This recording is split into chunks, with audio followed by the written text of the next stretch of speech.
The writer who wanted to die at 50 then rewrote his faith. Leo Tolstoy. What if the most profound truths about life, the very essence of our existence, are only truly revealed when we confront the absolute certainty of our own end?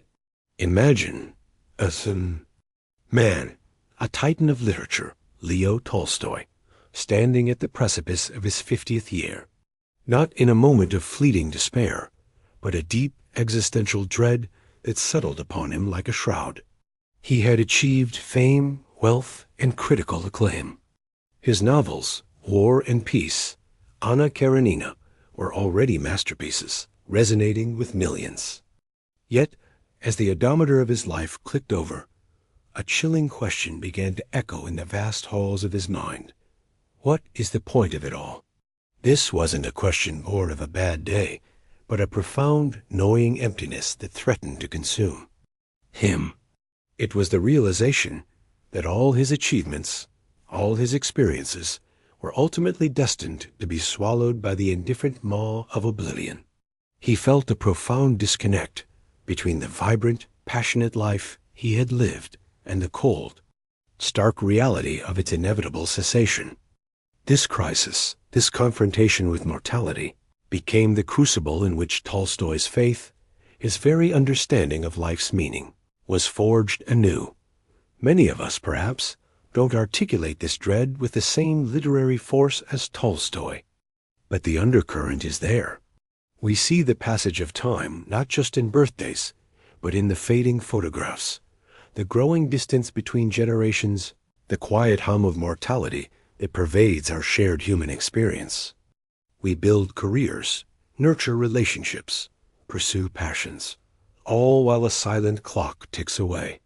And then, often without a dramatic pronouncement, we find ourselves at a crossroads, perhaps not at 50, but at some point where the sheer weight of accumulated years prompts a similar, albeit perhaps less articulate, query: is this all there is? This script is not about Tolstoy's biography, though his life provides the dramatic canvas. It is about the universal human struggle to find meaning in the face of finitude. It is about how the fear of death, rather than paralyzing us, can, paradoxically, become the very catalyst for a radical reevaluation of our lives, a rewriting of our deepest convictions. We will journey with Tolstoy, not just as readers of his epic tales, but as fellow travelers on the path of existential inquiry. We will delve into the heart of his crisis, exploring how a man who seemingly had everything found himself wrestling with the most fundamental question of human existence: how to live a life that matters, even when it is guaranteed to end. This is the story of a writer who, teetering on the brink of despair, discovered a new way to believe, not through dogma, but through a profound, personal re-engagement with the very essence of faith itself. It's a story that invites us to examine the foundations of our own beliefs, and to consider whether our greatest truths might lie not in escaping death, but in embracing the finite, vibrant, and ultimately meaningful life it compels us to live. Tolstoy's crisis wasn't merely an intellectual quandary. It was a visceral, physical ailment. He described it as a sickness of the soul, a profound weariness that rendered his celebrated novels, his family life, his very existence, utterly hollow. He felt adrift in a sea of meaninglessness, a spectator to his own life, unable to grasp its ultimate purpose. This profound disorientation stemmed from his grappling with the perceived absurdity of human endeavor in the face of inevitable death. All the striving, the creation, the love, what was its ultimate value if it all dissolved into nothingness? He observed the lives of ordinary people, peasants who seemed to possess an unshakable faith, a simple acceptance of life and death that eluded him. They found meaning not in grand pronouncements or intellectual constructs, but in their connection to the earth, their labor, their community, and their unwavering belief in a higher power that transcended their earthly existence. This stark contrast fueled his internal turmoil. He saw their unpretentious faith as a shield against the existential dread that was consuming him. A shield he desperately sought, but could not find within his own sophisticated worldview. Furthermore, Tolstoy began to dissect the very nature of reason and its limitations in confronting life's ultimate questions.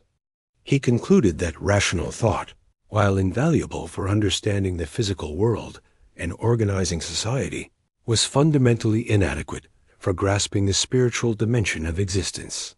Reason, he argued, could only lead him to the conclusion that life was a cruel joke, a fleeting flicker between two eternities of darkness. It could explain the mechanics of the universe, but it could not explain why there was a universe at all, or what his place was within it. This realization was a turning point. He recognized that his intellect, the very tool that had brought him such renown, was also the source of his profound despair. It was like trying to measure the ocean with a teacup. Reason's boundaries were too narrow to contain the vastness of life's existential questions. This led him to seek understanding beyond the realm of pure logic, venturing into the territory of intuition, lived experience, and what he began to recognize as a more fundamental, pre-rational form of knowing. Building on this, however, Tolstoy's exploration led him to question the very foundations of his intellectual pursuits. He saw how academic and artistic circles often engaged in a sophisticated dance of ideas, creating elaborate systems of thought that, while intellectually stimulating, ultimately offered no solace or genuine meaning. These intellectual constructs, he felt, were like intricate webs spun by spiders, beautiful in their complexity, but ultimately insubstantial when faced with the harsh realities of life and death. He observed how many intellectuals, much like himself, were paralyzed by their own analyses, unable to act or find genuine conviction. This disillusionment with intellectualism propelled him further into seeking a more grounded, authentic way of being, one that resonated with the simpler, yet perhaps more profound, wisdom he witnessed in the lives of the common people and their seemingly innate spiritual connection. The search became less about finding answers and more about finding a way to live with the unanswerable. Tolstoy's profound alienation wasn't solely an intellectual malaise. It manifested as a deep dissatisfaction with the very fabric of his privileged life. He felt a growing disconnect from the tangible realities of human existence, a detachment that even his immersive writing couldn't bridge. The opulent lifestyle, the societal conventions, the intellectual debates, these all seemed like elaborate distractions from the raw, unvarnished truth of being alive and facing the void. He observed that many in his social stratum, despite their education and refinement, were equally adrift, seeking solace in fleeting pleasures or abstract theories, but never truly confronting the existential vacuum. This introspection led him to a radical reevaluation of human happiness itself. He began to suspect that the pursuit of personal comfort, intellectual validation, and material possessions was not only futile in the face of mortality, but actively detrimental to a meaningful life. The happiness he experienced was, he realized, often superficial, dependent on external circumstances that could vanish in an instant, leaving him more exposed to his underlying despair. This led him to a critical examination of what constitutes genuine joy, a joy that could withstand the inevitable erosion of time and the certainty of death. He started to observe the lives of the peasantry, not as romanticized figures, but as individuals whose daily struggles and simple faith offered a stark contrast to his own existential angst. He noted their resilience, their capacity for finding contentment in the mundane, their deep-seated connection to their labor and to each other. This wasn't about romanticizing poverty, but about recognizing a different kind of wealth, a spiritual richness born from a life lived in close proximity to fundamental human experiences: birth, work, community, and death. He began to see that their faith, often expressed through rituals, and a simple trust in God provided a framework that allowed them to navigate suffering and loss with a quiet dignity that his own intellectualism couldn't replicate. Furthermore, Tolstoy's crisis prompted a profound introspection into the nature of morality and ethical living. He questioned whether societal norms and personal ambition truly aligned with a life of genuine goodness. He felt a growing unease with the compromises and hypocrisies inherent in his social position, the ways in which privilege often insulated individuals from the consequences of their actions and from the shared human condition. This led him to question the very definition of a good life. Was it a life of achievement, of leaving a legacy, or was it something far simpler, rooted in acts of compassion, humility, and a rejection of vanity? This shift in perspective was not a sudden epiphany, but a gradual, painstaking process of dismantling his previous assumptions and rebuilding his understanding of what it meant to live virtuously, especially when confronted with the ultimate brevity of existence. He began to believe that true goodness wasn't found in grand gestures or intellectual pronouncements, but in the quiet, insistent practice of love and service. Consider how this applies when you face moments of intense personal dissatisfaction. Perhaps when your own achievements feel hollow, or your routine life seems devoid of purpose. Do you, like Tolstoy, find yourself questioning the very foundations of what you've been taught to value? When you witness the apparent contentment of those who seem less burdened by existential thought, do you ever wonder about the source of their peace?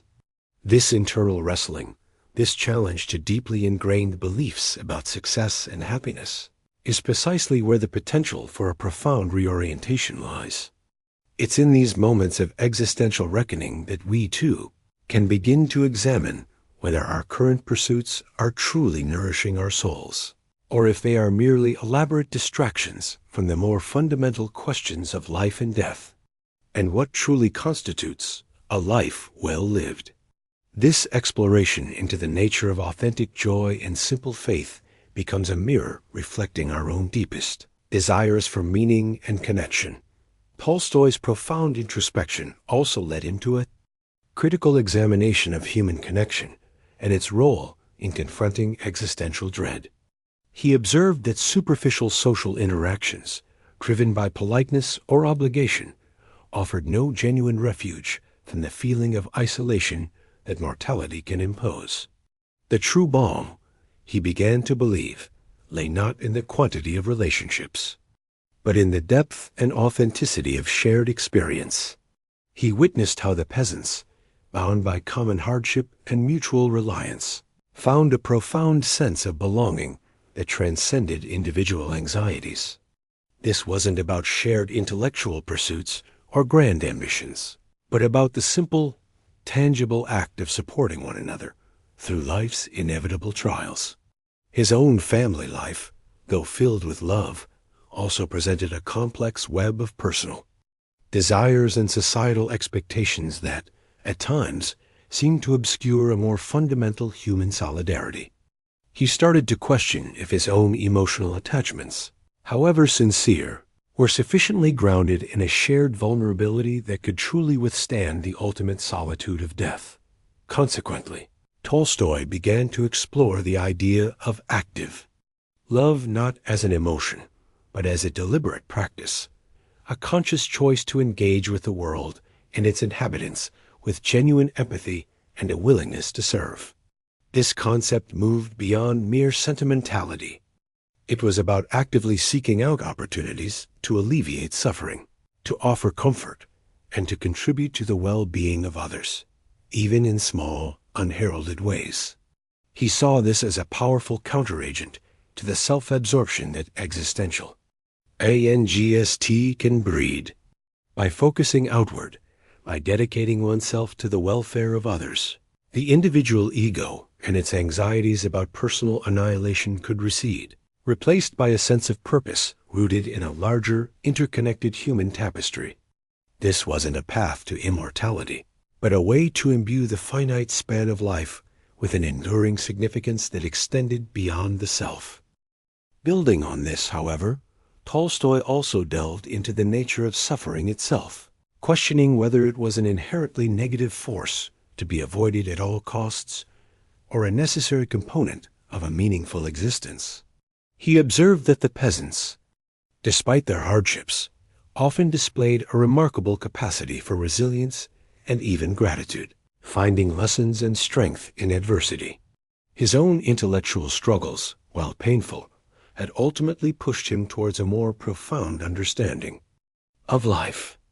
This led him to believe that avoiding suffering, whether emotional or physical, was a form of self-deception, an attempt to escape the very experiences that could forge character and deepen one's appreciation for life's fleeting joys. He began to see suffering not as an enemy, but as a teacher, an essential element that, when met with courage and a willingness to learn, could lead to spiritual growth and a more authentic connection to the human condition. Now, consider how this applies when you encounter difficulties or periods of intense emotional pain. Do you find yourself instinctively trying to numb or escape these experiences? Or do you, like Tolstoy, began to perceive within them a potential for growth and a deeper understanding of yourself and others? Reflect on the relationships in your life. Are they characterized by a superficial connection, or do they possess a genuine depth born from shared vulnerability and mutual support? This exploration into active love and the transformative power of suffering invites a personal examination of how we engage with both our inner world and the external realities of human connection, prompting us to consider whether our current approaches are truly fostering a life of enduring meaning. Tolstoy's quest for meaning led him to scrutinize the very nature of human knowledge and its limitations. He observed that intellectual pursuits, while capable of dissecting the mechanics of the universe, often failed to provide answers to the fundamental questions of why we exist or what constitutes a life of true value. This critical stance wasn't a rejection of learning, but a profound realization that there are existential dimensions of life that transcend rational analysis. He saw how many scholars and thinkers, trapped in their own intricate systems of thought, became detached from the raw, visceral experience of living. Their debates, however sophisticated, often felt like elaborate exercises in futility, offering no genuine solace or direction when faced with the stark reality of personal mortality. This intellectual paralysis, he concluded, was a direct consequence of over-reliance on reason alone, as if the entirety of human experience could be contained within a logical framework. He posited that an essential component of human wisdom lay in acknowledging the boundaries of empirical and rational knowledge, and in cultivating a capacity for intuitive understanding and spiritual insight. Furthermore, Tolstoy began to champion a form of active faith, distinct from passive adherence to dogma or ritual. He recognized that while religious institutions offered structure and community, true faith was a deeply personal and dynamic engagement with the divine, an ongoing process of seeking and living according to spiritual principles. This active faith wasn't about believing in abstract propositions, but about embodying certain virtues, humility, compassion, forgiveness, in daily life. He observed that individuals who lived by these principles, regardless of their specific religious affiliation, seemed to possess a quiet inner strength and a profound sense of purpose that insulated them from existential despair. Their faith was not a shield to deflect the harsh realities of life, but a lens through which to understand and navigate them with grace. This emphasis on lived experience over creedal adherence was a radical departure from the prevailing religious norms of his time, and indeed remains a powerful challenge to contemporary understandings of spirituality. Building on this, however, Tolstoy's critique extended to the societal valorization of ambition and personal achievement. He witnessed how the relentless pursuit of success, status, and recognition often led individuals to sacrifice their inner peace and genuine human connection. The desire to leave a lasting mark on the world, while seemingly noble, could easily devolve into an ego-driven endeavor, distracting from the more immediate and profound task of living a life of simple goodness. He began to advocate for a redefinition of success, one that prioritized inner transformation and contribution to the well-being of others over external validation. This meant embracing a life of humility, of service, and of quiet dedication to the principles of love and truth, even if such a life offered no grand accolades or lasting fame. This perspective challenged the deeply ingrained cultural narrative that equates worth with accomplishment, suggesting instead that true fulfillment lies in the quality of one's character and the depth of one's compassion. Now, consider how this applies when you find yourself caught in the relentless cycle of striving for external validation, whether in your career, social life, or personal projects. Do you ever pause to question whether these ambitions are truly serving your deeper sense of purpose, or if they are, in fact, a sophisticated form of escapism from more fundamental existential concerns? Reflect on how the narratives of success you've absorbed might be shaping your definition of a life well lived.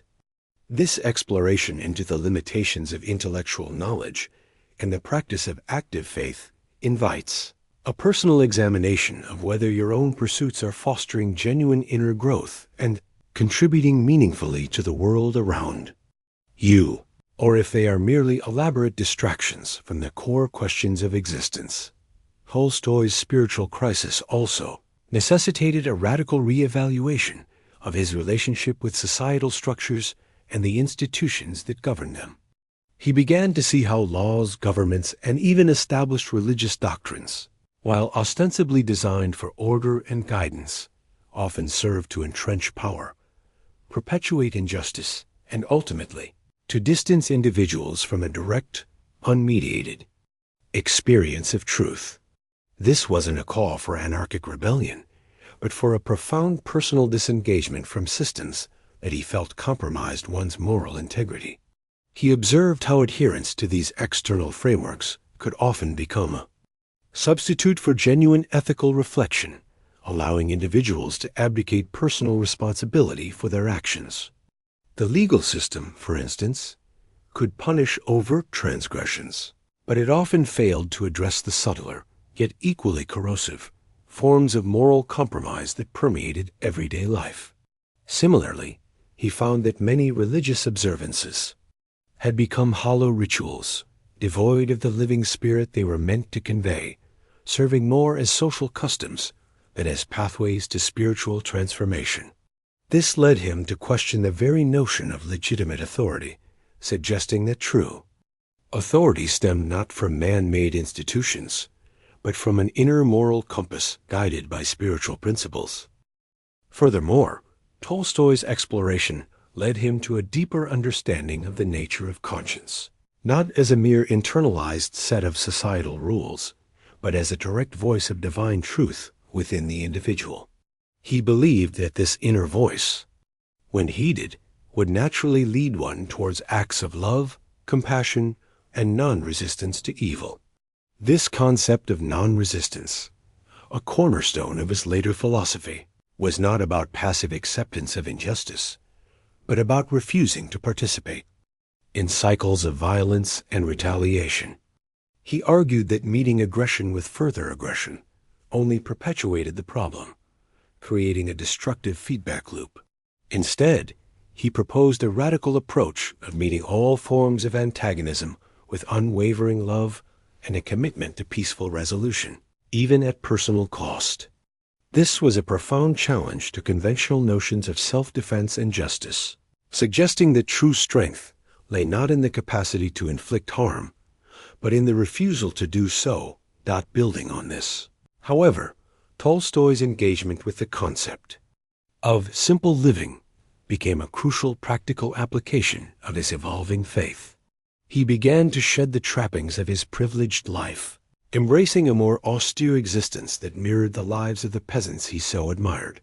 This wasn't about a performative asceticism, but a genuine desire to align his outward circumstances with his inner convictions. He renounced his literary copyrights, believing that his writings should be freely available to all, and sought to engage in manual labor, finding a sense of groundedness and dignity in physical work. This move toward simplicity was a direct response to his earlier critique of intellectualism and societal artifice. It was an attempt to strip away the superfluous and to connect with the essential realities of human existence. He saw that by reducing his material needs and his dependence on external validation, he could free himself to focus on cultivating his inner life and serving others. Now, consider how this applies when you feel constrained by societal expectations, or the demands of a lifestyle that feels disconnected from your core values. Do you find yourself questioning the legitimacy of certain authorities or institutions that seem to dictate how you should live? Reflect on the principle of non-resistance. When faced with conflict or aggression, what is your instinctive response, and how might a different approach, one rooted in love and peace, alter the outcome? This examination of institutional critique and the practice of simple living invites a deep personal inquiry into whether your own life is aligned with your deepest spiritual truths, and whether you are willing to make tangible changes to embody those beliefs. Reflecting on this journey so far, we've observed the profound disquiet that can arise when life's perceived achievements begin to feel hollow against the backdrop of our finite existence. It's as if a meticulously constructed edifice, admired for its grandeur, suddenly reveals a structural flaw at its very foundation, prompting an unsettling re-examination of its entire design. The intellectual scaffolding that once seemed so robust now appears insufficient to bear the weight of ultimate questions. We've seen how the ordinary, unadorned faith of those seemingly untouched by existential dread can serve as a potent, albeit challenging, mirror, highlighting the often overlooked wellsprings of meaning. The very tools we employ to understand the world, when turned inward to confront the nature of our own being, can lead us not to definitive answers, but to a more fundamental questioning of the tools themselves. As we pivot towards the final reflection, consider the cumulative effect of these insights: a gradual shedding of external validations, a recognition of the limitations of purely rational inquiry, and a burgeoning appreciation for the quiet strength found in authentic connection and principled living. It's akin to a traveler burdened by a heavy pack of assumptions, gradually realizing that the most precious cargo is not what they carry, but the lightness with which they can move forward. The path illuminated is not one of escape from life's inherent difficulties, but a deeper immersion into them, understanding that true resilience, and perhaps even joy, is forged in the very crucible of vulnerability and shared human experience. The intricate dance of life, once perceived as a series of disconnected steps, begins to reveal an underlying rhythm, a coherence born not of certainty, but of a courageous engagement with the unknown. The quest for meaning, we've seen, often involves a dismantling of the familiar, a willingness to stand in the quiet space where the certainties of the world no longer offer easy answers, and where a new form of conviction can begin to take root. This moment, poised between the explored complexities and the ultimate contemplation, invites us to synthesize the echoes of Tolstoy's profound wrestling into the quiet chambers of our own understanding, preparing the ground for what lies ahead. The man who stood at 50, a titan of letters, found not an ending, but an initiation. The existential dread that threatened to engulf Leo Tolstoy was not a testament to the futility of life, but a profound, albeit agonizing call to reevaluate its very essence. His crisis was the stark realization that the grand narratives we construct, the achievements we chase, and the comfort we seek can often become elaborate veils, obscuring the simple, potent truths of our shared human condition. What he discovered in that desolate landscape of doubt was not a pre-packaged dogma, but the courage to forge a living faith, one rooted in the humble soil of lived experience and the unwavering practice of love. This journey reveals that the Most profound wisdom is often found not in the accumulation of knowledge, but in the courageous dismantling of what we thought we knew, making space for a deeper, more authentic way of being. It is in confronting the finite nature of our days that the true value of each present moment is unveiled. Tolstoy's struggle underscores that meaning is not a destination to be reached, but a path to be walked, a constant, conscious engagement with the world and with ourselves. The relentless pursuit of external validation, the reliance on intellectual constructs to shield us from the fundamental questions, these are often sophisticated forms of evasion. True fulfillment, as he began to grasp, lies in the quiet dedication to inner transformation, in the active practice of compassion, and in the courage to face life's adversities not with resistance, but with a profound, generative acceptance. It is in the simple act of serving another, of offering kindness without expectation, that the echoes of the eternal can be most clearly heard. The true practice begins now, not in grand pronouncements, but in the quiet, consistent choices we make each day. It is in the willingness to question the narratives that shape our understanding of success, happiness, and purpose, and to seek a more grounded, authentic connection to ourselves and to the world around us. Tolstoy's testament is a gentle invitation to look beyond the superficial, to embrace the inherent dignity in simplicity, and to recognize that a life lived with love, even amidst its inevitable challenges, is a life profoundly, enduringly meaningful. The echoes of his quest remind us that the most powerful truths are often whispered in the quiet moments, waiting for us to listen.